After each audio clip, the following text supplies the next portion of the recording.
New at 6, today marks 635 days since March 13th of 2020, and that's the day Leon County Schools announced that students would not be returning to school from spring break because of the pandemic. It's hard to believe it's been that long, but unbelievable. With a new semester comes a new variant. We're talking about Omicron. Just yesterday, the first case was confirmed right here in Florida, and I want to show you what it looks like in Leon County School District right now. We've got 7 cases reported of COVID over the last 2 weeks or so, but take a look at this number. You can see the number of students getting COVID starting to slightly tick up. Now at 6, Superintendent Rocky Hanna talked with me about getting through the semester and what comes next.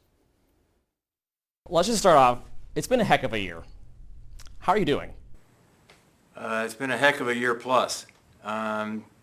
All in all, I'm okay. Just like so many school leaders across the state, Leon County School Superintendent Rocky Hanna has been through a lot over the last 21 months. This was Hanna addressing the district in March of 2020.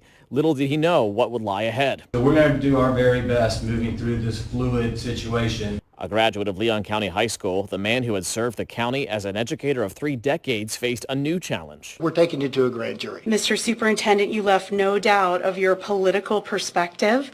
And we pretend that these kids aren't traumatized by the wearing of these masks. God didn't make them like that. Making masks mandatory in schools. It wasn't a decision everyone agreed with. Then people were screaming at me, "You're just doing this for political reasons. You're just doing this because you don't like the governor."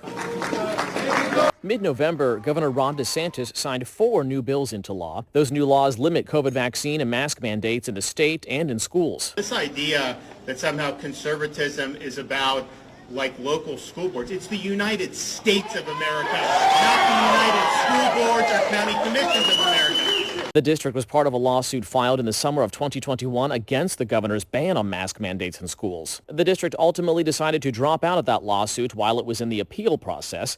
With fewer COVID cases, district leaders also relaxed their own mask policies, making them optional going forward, bringing them in line with state law. So assuming the numbers stay low and that we put all this behind us, fingers crossed, what are you looking forward to for the second half of this school year coming? Well, we have some challenges.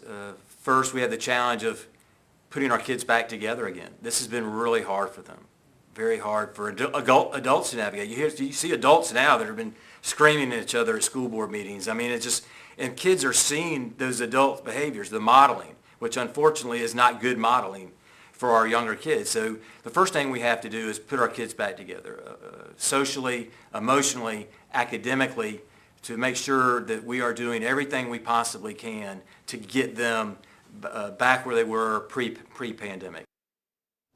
Certainly a lot of work to do, and assuming the numbers stay low as the district approaches a new semester, Hanna says he'll refocus on early learning initiatives, including what they're doing with Lively Technical College to expand career and technical opportunities.